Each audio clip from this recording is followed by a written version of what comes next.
Welcome to the Thinking Practitioner Podcast, a podcast where we dig into the fascinating issues, conditions, and quandaries in the massage and manual therapy world today. I'm Whitney Lowe. And I'm Til. Welcome to the Thinking Practitioner. And welcome to the Thinking Practitioner, where Books of Discovery has been a part of the massage therapy and bodywork world for over 25 years.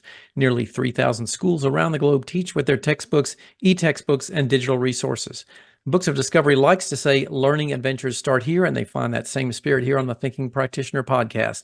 And they're proud to support our work, knowing we share the mission to bring the massage and bodywork community thought-provoking and enlivening content that advances our profession. Instructors of manual therapy education programs can request complimentary copies of Books of Discovery's textbooks to review for use in their programs. Please reach out at booksofdiscovery.com. Listeners, that's you, can explore their collection of leading learning resources for anatomy, pathology, kinesiology, physiology, ethics, and business mastery at booksofdiscovery.com, where Thinking Practitioner listeners save 15% by entering Thinking at checkout. Lorimer Moseley, thank you so much for joining us here today. Thanks so much for having me here today. I'm going to do my best to introduce you, although you, in my mind, clearly need no introduction at all.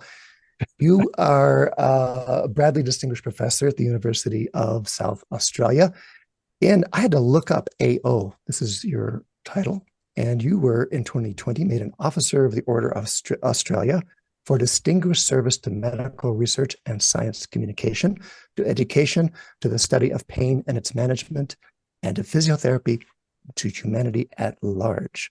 I think that's rather well said, honestly, because you have made an enormous contribution to our field. And I actually did meet one person who hadn't heard of you in our social media post, where I put it out there. I'm talking to Lorimer Moseley. What do you want me to ask? And someone posted back, "Hey, I haven't heard of him. That's interesting. Who is he?" I was like, "What? You don't know Lorimer Moseley?" Most people I met have never heard of me, so that's not surprising. Mm-hmm. What I did was I sent her, I hope you don't mind, I sent her the link to your TEDx talk you gave about 12 years ago, Why Things Hurt. And it has, at this point, I saw that it has over 1.3 million views. And I think it honestly helped to catalyze that conversation that you were a part of, and that especially the attention that video got, helped to catalyze really profound changes in how pain is conceptualized in our field in hands-on therapy, and was a part of the many of the discussions that came out about pain and where it fits and how we might or might not help. Yeah. So I'm looking forward to hearing, what might have changed in your thinking for these last dozen years, or what's still useful. But anyway, this person that hadn't heard of you, she came back after watching that, and she said something interesting. She says, "Okay, I got a question for him. She said, have you been able to describe pain to those experiencing chronic pain in a way that helps them? And if so, how would you word it simply so that practitioners might be able to help their clients and patients?" So I think that's outstanding. What an outstanding start, right? Mm-hmm. That question it would have been the same question if she had have said, "What have you been doing for the last 20 years?" Right. Because can we describe? So there was a few things in that. Do you want me to respond to that now? Well, yeah. I mean, maybe especially with how you got started, how you got there, and then we'll walk through some of those specifics, like what do we know, what's changed, and especially what can we do? Yeah, cool. I guess that's where we're all heading, isn't it? How can we promote better consumer outcomes ultimately? Or maybe not even consumers. Ultimately, how can we improve human lives? Is probably where we're all heading. I wonder if it might be helpful to, as briefly as I can, give some historical context to the TEDx talk. Yeah, that would be great. So my own interest in this, I guess, was ultimately ignited through a lived experience of having back pain for a long time, consequent to a football injury. And that really changed the course of my life.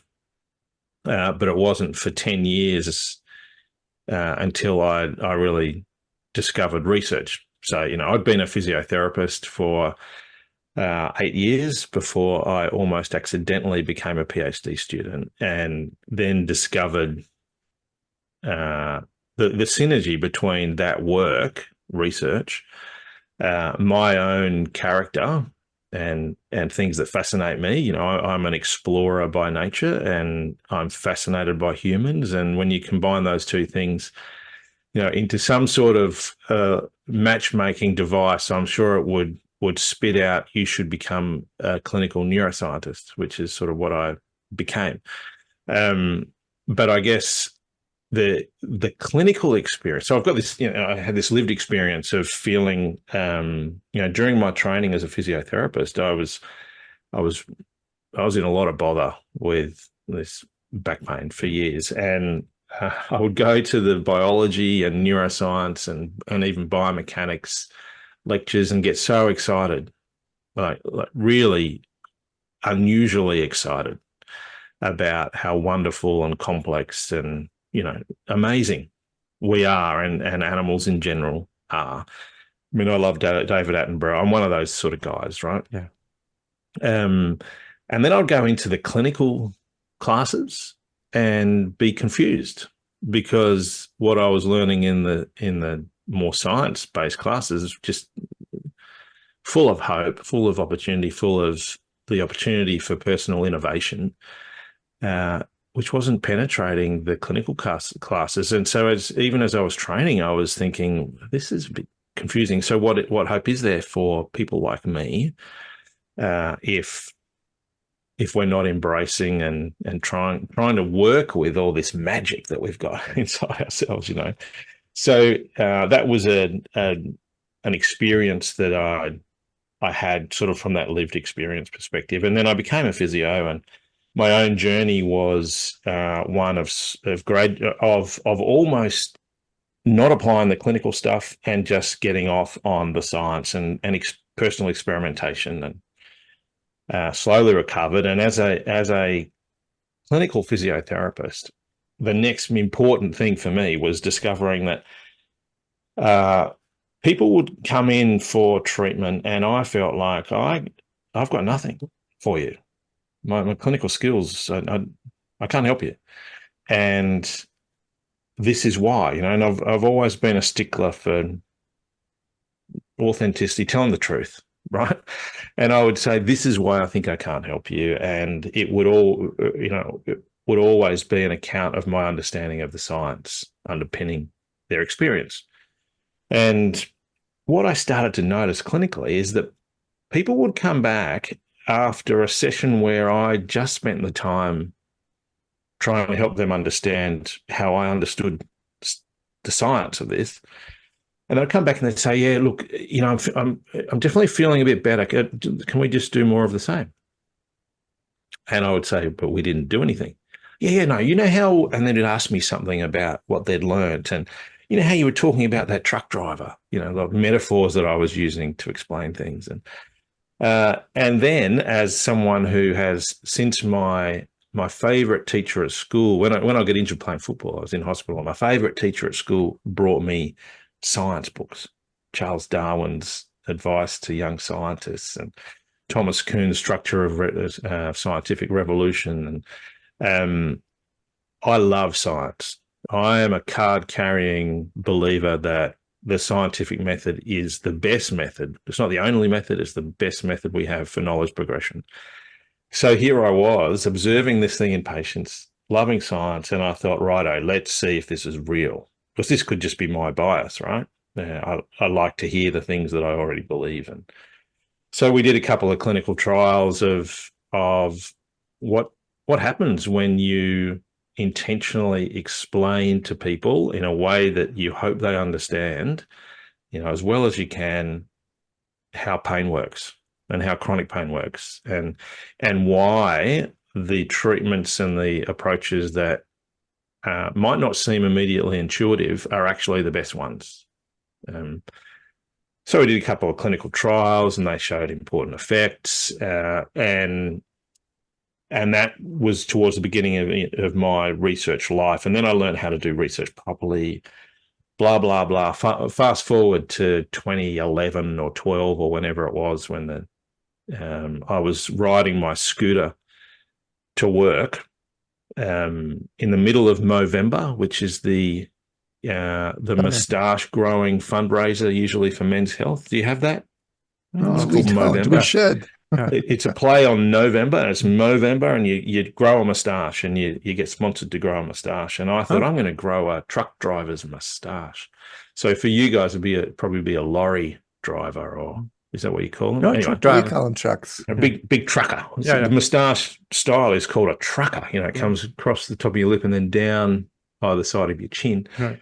And I was halfway through growing this as a fundraiser for Men's Health, and got a phone call on the way to work from the people running TEDx in Adelaide saying, our main speaker has just been in a car accident. We've got to fill the slot. Can you come? So I got on the phone to my PA and said, can you just grab a talk off my hard drive and send it to these people? And I just changed my direction and turned up to give that TEDx talk. And I agree, Til. I think that talk was received very well, and I think primarily by a massive number of massive. I don't want to overplay this at all, but by a We're talking Taylor Swift scale. Yes, audience is here. Go ahead. Yes. Oh, gee, wouldn't that be great though in pain science if we had Taylor Swift singing a song? Yeah, actually, that's anyone out there who knows Tay-Tay, get in touch and say, you can transform humanity here by getting this information out. There you go. We'll get back to that because I believe that might be true. Yeah. Anyway, so I think there were a significant number of health professionals who were in similar place to me in struggling to get across the fearful and wonderful complexity of how pain works and the human in a way that was enabling and empowering for their clients. And I'd already been doing that for 15 years, and a lot of that clinically. I mean, the number of times I've told that snakebite story, whoa, I could go to sleep and tell you word for word that snakebite story because I did it every day, sometimes twice a day for years, with groups of patients, and you'd work out what lands and what doesn't.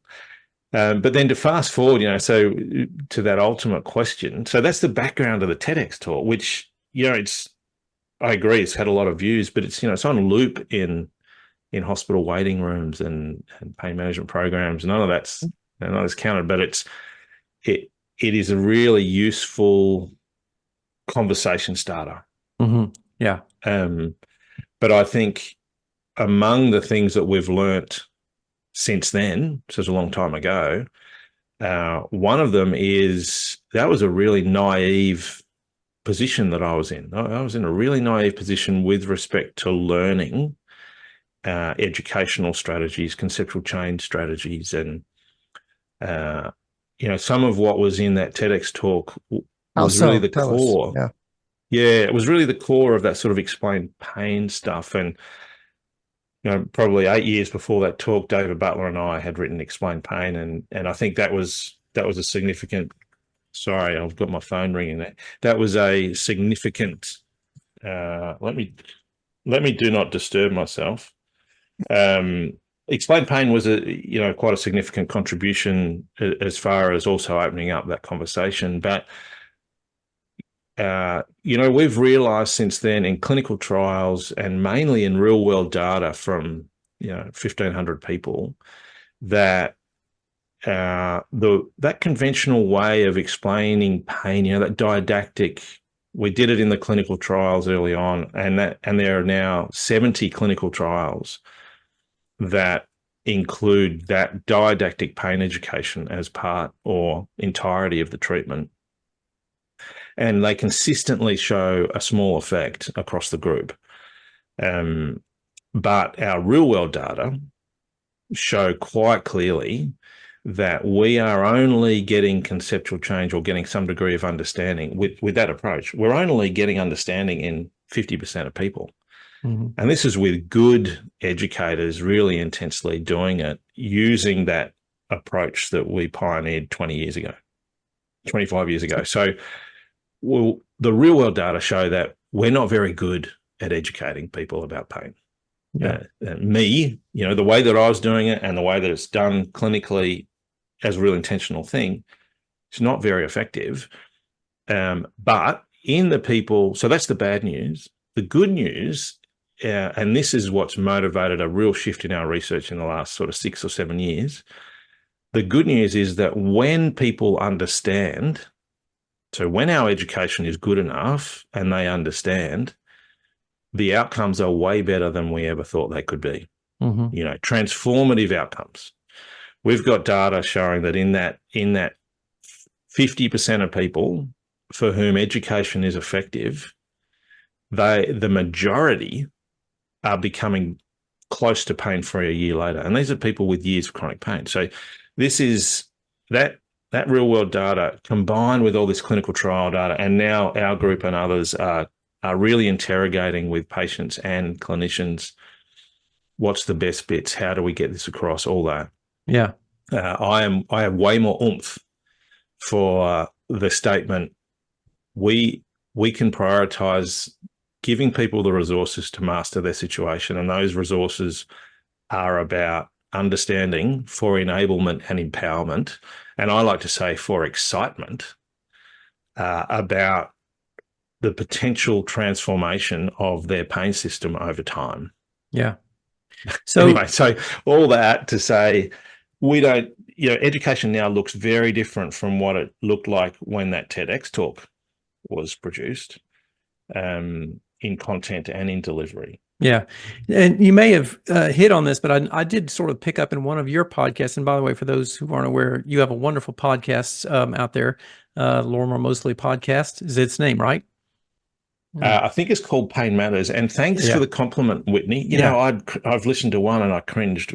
Anyway, we all do. We listen to our own stuff there, but it's really good and very informative. But in one of those, you had talked about there being some different phases of the pain science education process that we've moved through over the course of the years. And I was wondering, can you kind of briefly summarize where you see that? I know you've kind of talked about that a little bit, but maybe just sort of a brief summary of that.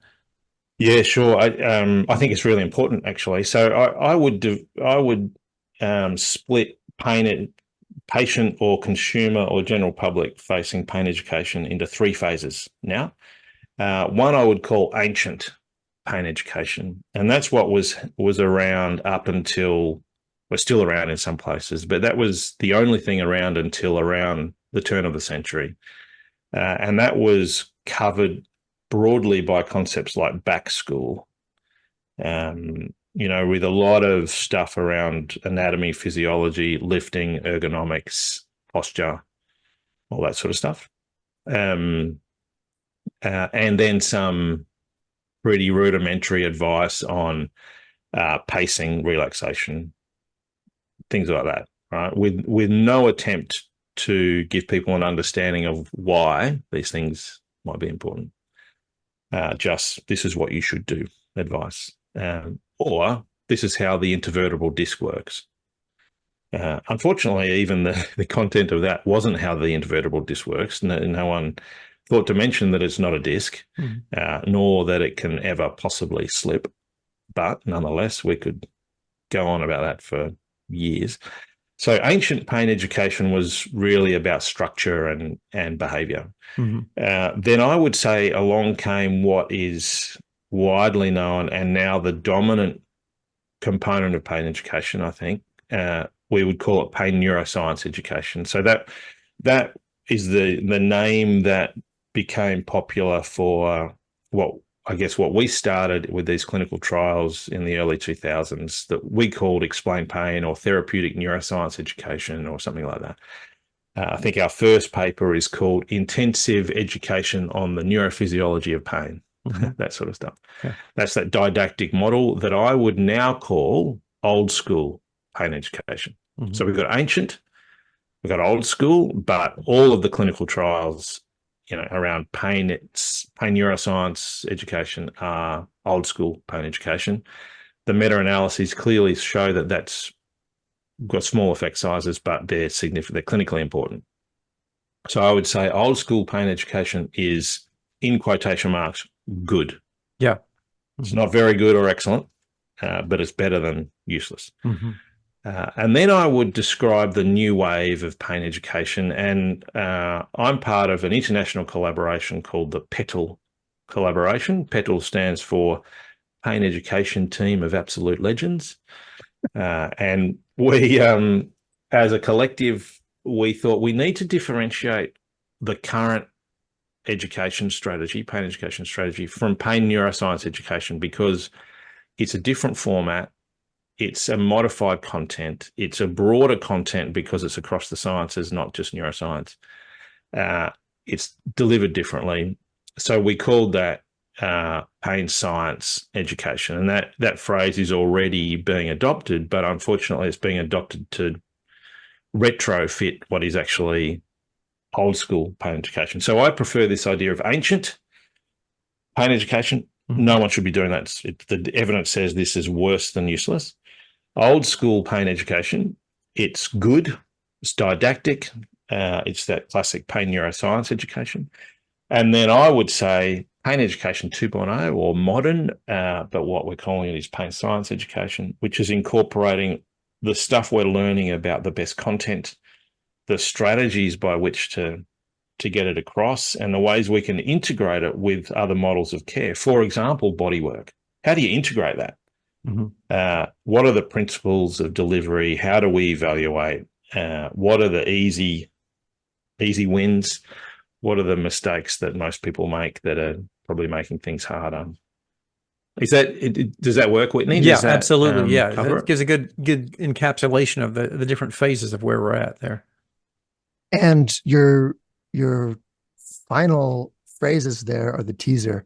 We are curious about what does work, about how what you've learned in your 30 years or so of pain science education could be relevant to our practice. I mean, I think most body workers don't think of themselves as educators per se.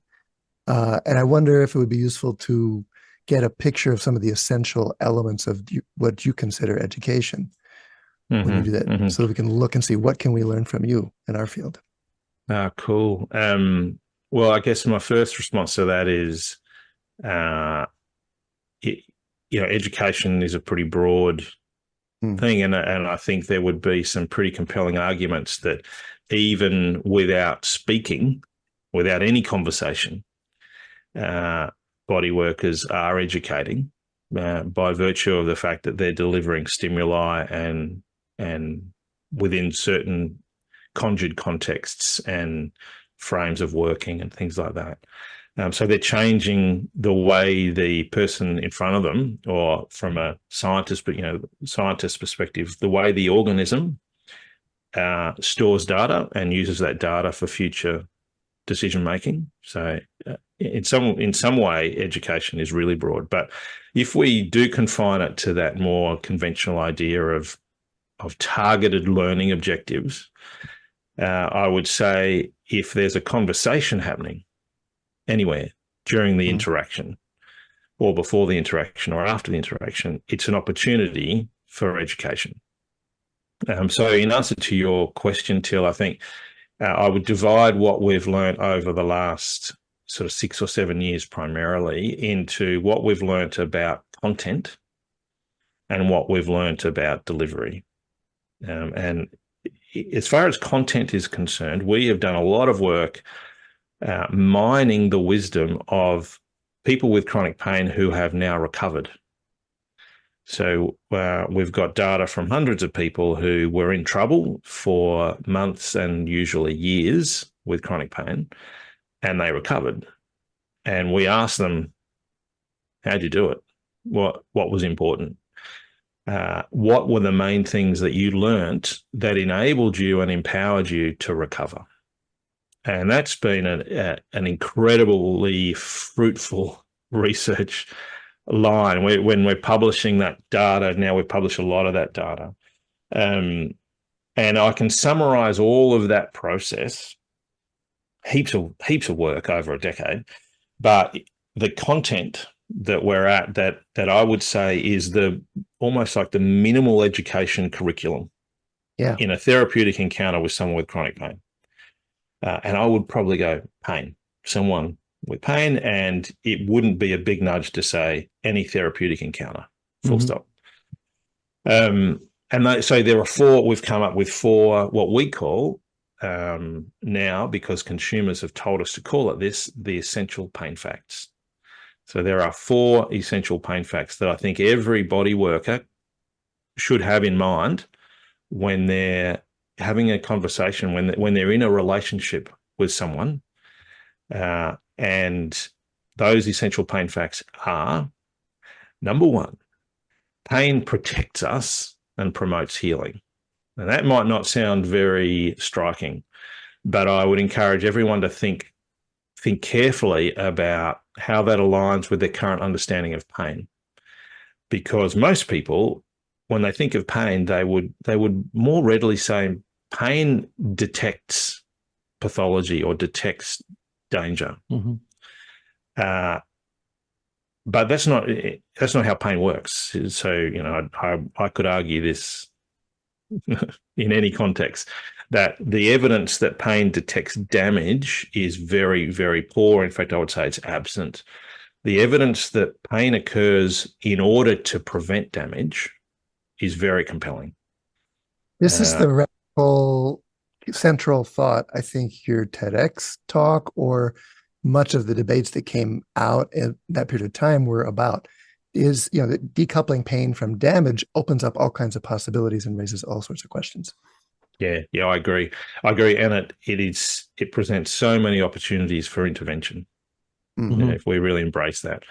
So anyway, so pain protects us and promotes healing, and within that are concepts like peripheral sensitization in the presence of injury or inflammation, the interpretation of a flare-up, for example, all that sort of stuff. The second essential pain fact is that persistent pain overprotects us and prevents recovery.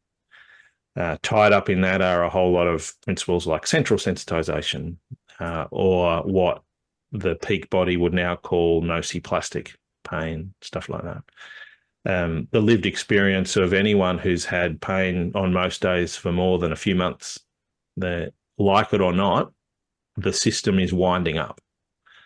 And it's an inbuilt property of animals, is that repeated protection, the protective systems get better at doing what they're doing. That's bioplasticity, neuroplasticity across systems.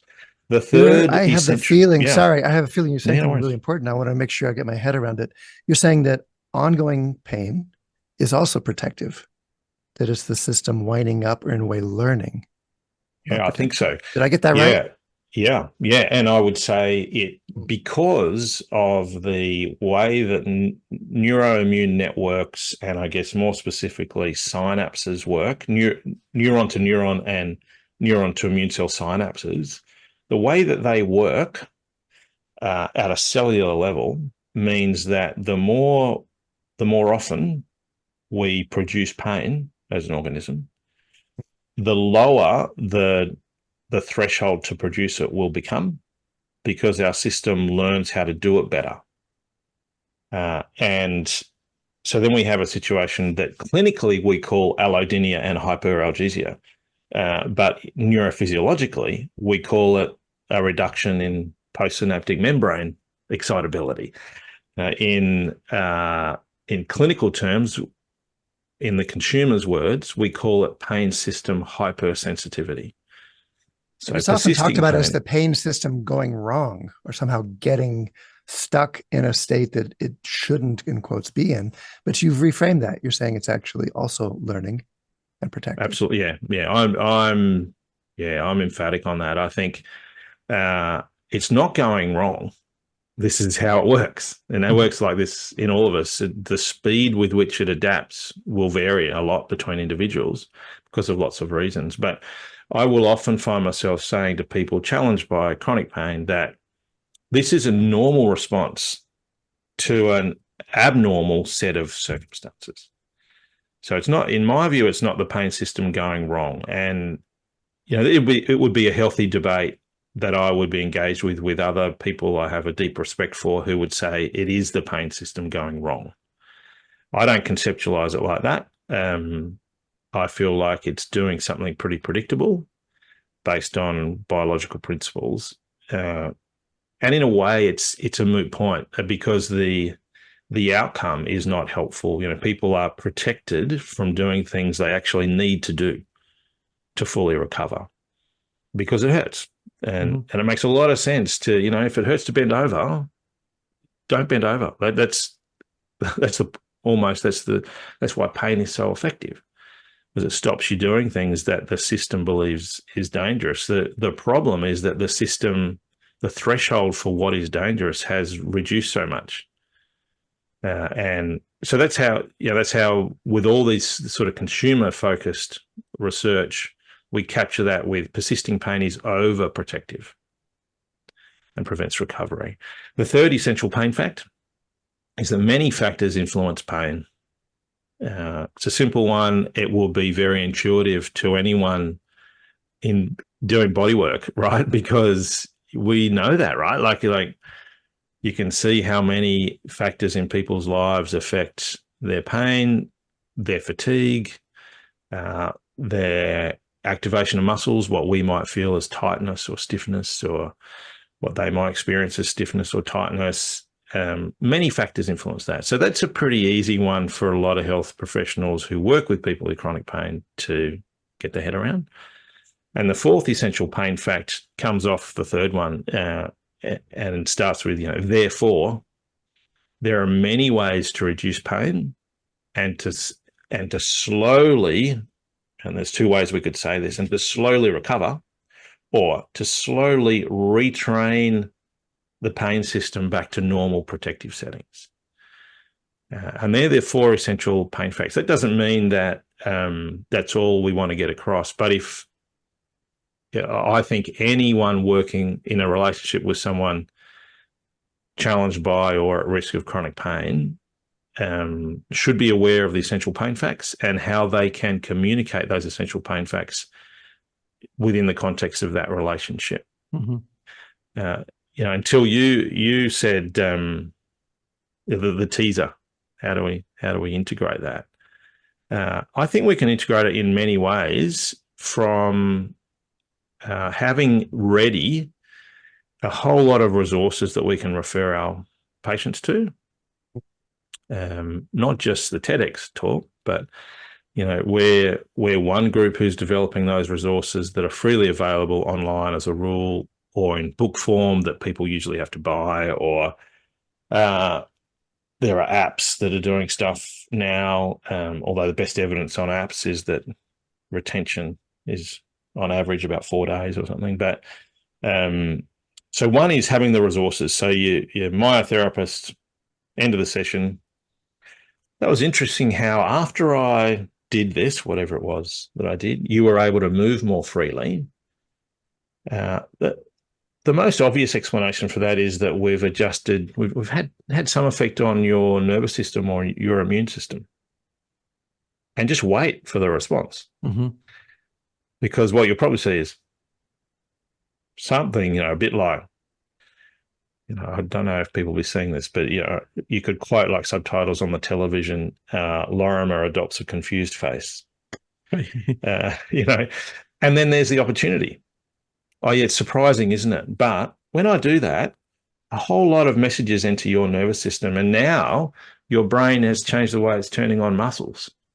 It's amazing, isn't it? If you want to learn more about that, there's a great resource. Here's this great TED Talk, or there's this great video, or here's the little business card with a QR code, or whatever it is that you choose to give them. But my view is that we have all that ready, catalogued. And maybe as I'm saying this, I'm thinking maybe we should convince some sort of commercial entity to make a catalogue with QR codes for the best resources out there at the moment, or something like that. That's great. So that's one thing. The next way is in the conversation to just remind people that pain is protective, for example. And how many opportunities do you have when people flinch and they say, well, that hurts? And our response might be, oh yeah, you've got a knot there, or that's a trigger point, or whatever. What if our response was, okay, so your system's really protecting you from this part? Just a little message. Yeah. That's A subtle interesting. reframe, a different possible explanation that might open some possibilities. Yeah. And I guess the easiest practical response to this bucket load of research from the perspective of body workers, or I think any clinician, is to just hold up your explanations and your responses to what people say to the essential pain facts. Mm-hmm. Do they fit? And if they don't fit, change what you say so that they fit, because the data strongly suggests that you can be part of a transformation by promoting a more contemporary understanding of how pain works. Yeah. One of the things is we're kind of talking about this education end of things that I was burning question for me. I really wanted to ask, because as an educator, I'm aware that the less time that you have to explain a concept, the better the teacher needs to be in order to make that understandable. And I'm thinking about our clinicians who have such a very short period of time to explain things to the clients and the patients that they're working with. How, if you have any kind of suggestions, like how does one get much, much better at that little educational piece of getting complex things across to people about, neurophysiology in just a very short period of time, especially to somebody who knows nothing about it to begin with? Yeah. That's such an important acknowledgement, I think, Whitney, and target. And I guess my response to that would be take the pressure off ourselves. We don't have to take people through a year's worth of neurophysiology each session. One of the advantages of the work that people like massage, osteo, physical therapists, myotherapists, Rolfers, that one of the advantages is often a relationship. And we can be patient about getting people, about conveying an understanding of this stuff. So I don't think we need to be in a hurry. We need to be honest. But I guess the more practical answer to that question from my perspective is to always be dangling the hooks, because we know that learning is most effective if it's active, right? If someone's doing something to learn. So that's one of the mistakes that I made, and I think unfortunately I've influenced a field who are all making this mistake. That we try and just force data on people, and that can make us feel really, really good about what we're doing. It certainly had that effect on me. I thought, oh yeah, look, I'm explaining this, blah, blah, blah. I've had a couple of key moments where I've realized, oh shit, that wasn't anywhere near as good for them as it was for me. So I guess we're always thinking about how do we dangle something. So we don't have much time, and we're thinking, oh gee, I want to get across essential pain fact 1. Where I would start would be to try and evoke a question, the answer to which is your learning objective.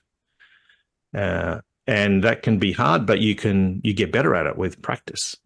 And anyone listening, remember the first time you felt a neck and you thought, hang on, this person's got no vertebra, right? Because it was so unfamiliar under your fingers. And then slowly over time, you learn how to feel things, and you can become very nuanced in what you're feeling, and you get better at it. Well, it's exactly the same with education. You practice it, you have your failures. And I think it's easier to have the failures when you get the question wrong than when you blurt out something that actually disrupts their trajectory in the wrong direction. Or you get this, this posture. For those of you who can't see me, it's the Lorimer stands with arms crossed. We call that the fuck off posture. When you say you want to get this data out, but what they hear is, I don't believe you. And I think this is all in your head, and that is the worst message. But that's the takeaway that people could take, is that you're being told it's all in their head. Yeah.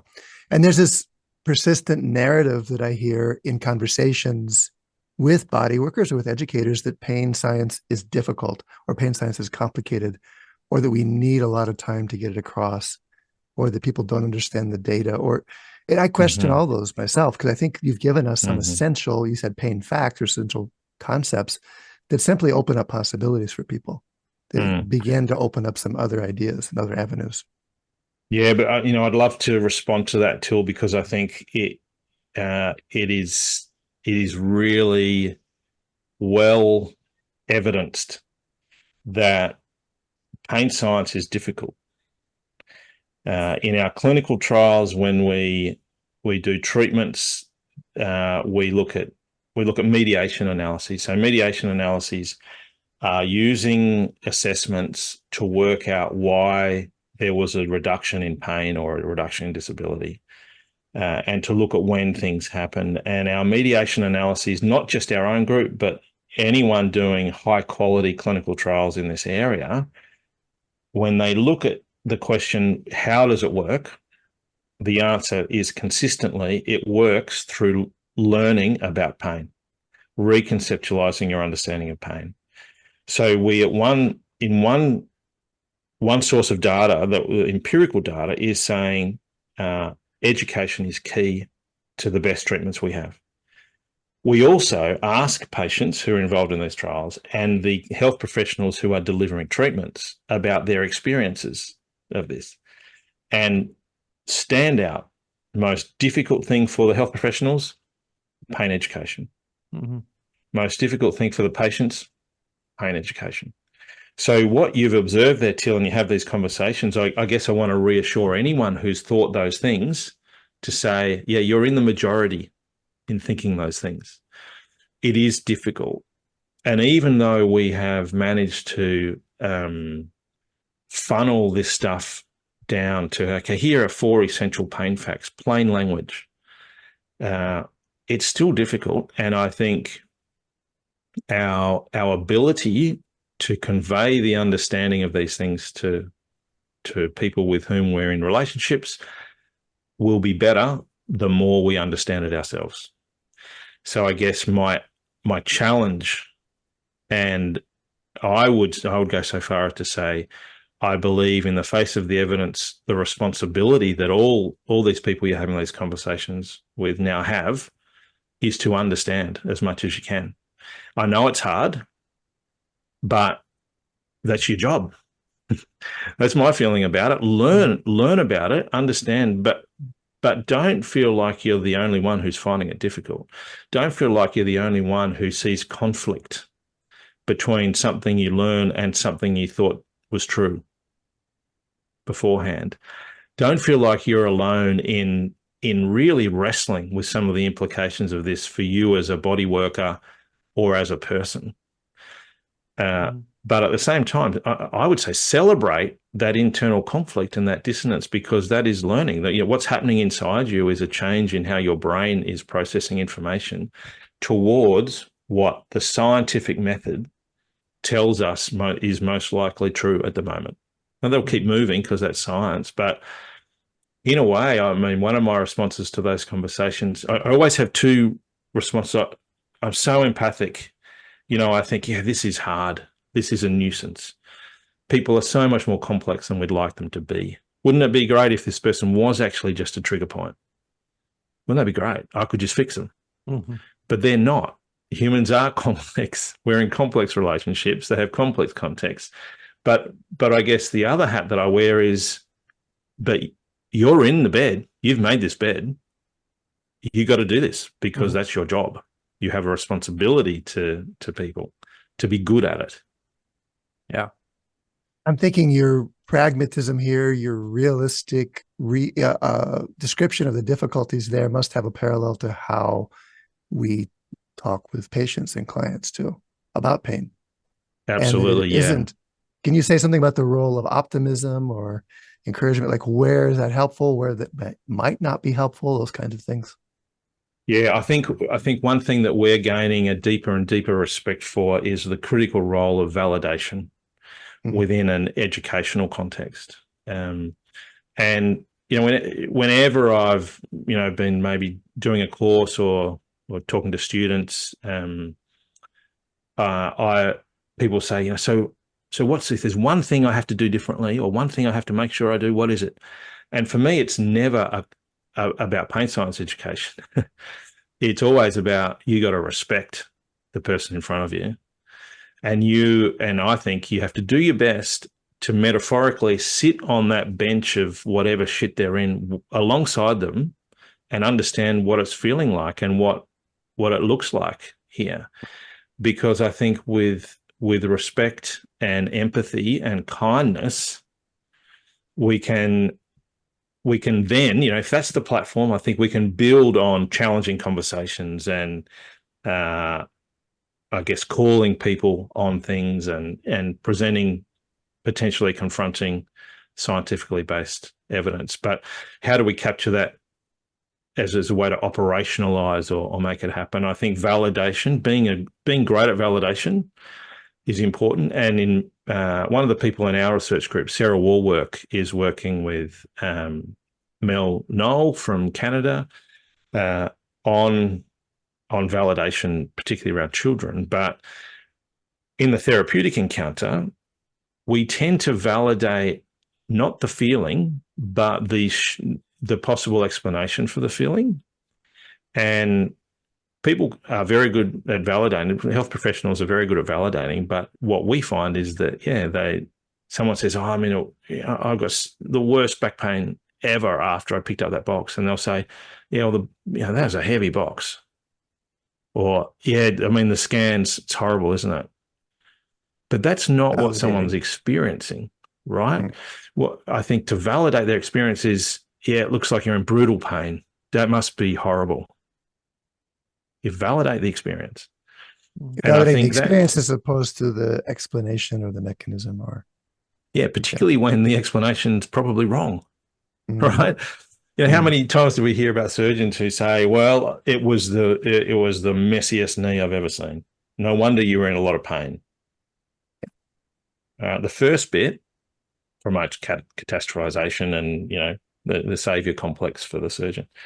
So the role of optimism, we get that as body workers too. We get, we have the things, the stuff body workers say that probably isn't helpful to hear as a client. Yeah. But you were going to say? Physios are the same. Our health professionals are the same. We like to just slip in little reminders of our own expertise and how important we are for someone else's life. The last physio must have missed that. Right. But I've got, I'm very experienced with hamstrings. Mm-hmm. What we do. Gotcha. But the question about optimism, I think, I guess I come back to that idea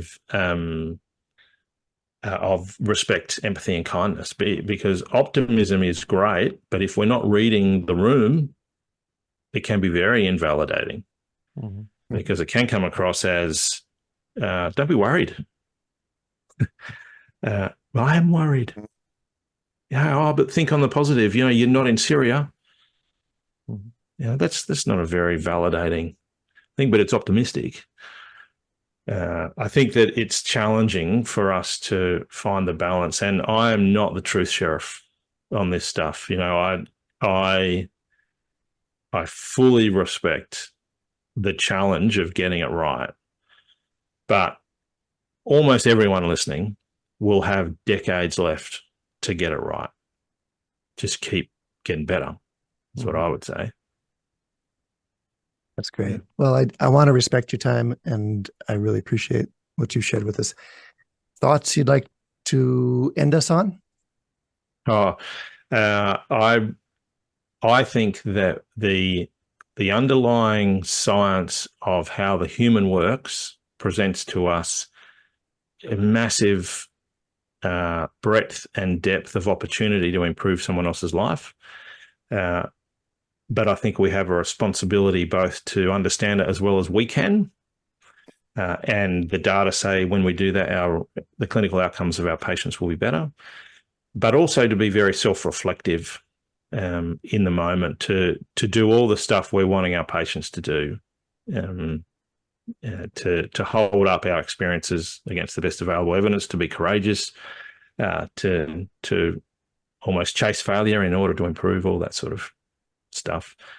Yeah, but at the same time, you ask a question like that, and I think, no, look, we're all just trying to do our best, right? That's all we can do, I Well, think, at a certain point. Yeah. That's right. Yeah. And I want to thank you personally for being a model of that, what you're describing there, the perseverance, but also the humility with which I know you've spoken very openly about the limitations and the challenges around this path you're on as well. So it's a great model Thanks, for us Til. all. Mm-hmm.